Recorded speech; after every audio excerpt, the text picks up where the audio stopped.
Youth Congress Sasthamkotta panchayat ഓഫീസിലേക്ക് March നടത്തി. ഗ്രാമപഞ്ചായത്തിൽ നടന്ന ലക്ഷങ്ങളുടെ സാമ്പത്തിക തട്ടിപ്പിൽ പ്രസിഡന്റിന്റെയും വൈസ് പ്രസിഡന്റിന്റെയും രാജി ആവശ്യപ്പെട്ടായിരുന്നു മാർച്ച്. കുന്നത്തൂർ നിയോജക മണ്ഡലം കമ്മിറ്റിയാണ് മാർച്ച് സംഘടിപ്പിച്ചത്.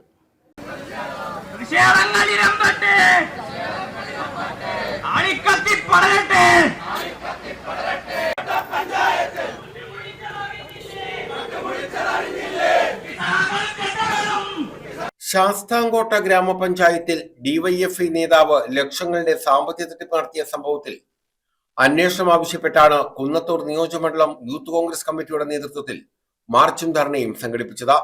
തട്ടിപ്പ് നടത്തിയ തുക തിരിച്ചടയ്ക്കുക, ഉദ്യോഗസ്ഥരുടെ തലയിൽ കെട്ടിവെച്ച് രക്ഷപ്പെടാൻ ശ്രമിക്കുന്ന മുൻ പഞ്ചായത്ത് പ്രസിഡന്റിനെതിരെയും മുൻ വൈസ് പ്രസിഡന്റിനെതിരെയും കേസെടുക്കുക, നിലവിലെ ഗ്രാമപഞ്ചായത്ത് പ്രസിഡന്റും വൈസ് പ്രസിഡന്റും രാജിവെച്ച് അന്വേഷണം നേരിടുക തുടങ്ങിയ ആവശ്യങ്ങൾ ഉന്നയിച്ചായിരുന്നു മാർച്ചും ധർണയും നടത്തിയത്. യൂത്ത് കോൺഗ്രസ് സംസ്ഥാന വർക്കിംഗ് പ്രസിഡന്റ് ബിനു ചുള്ളിയിൽ മാർച്ചും ധർണയും ഉദ്ഘാടനം ചെയ്തു.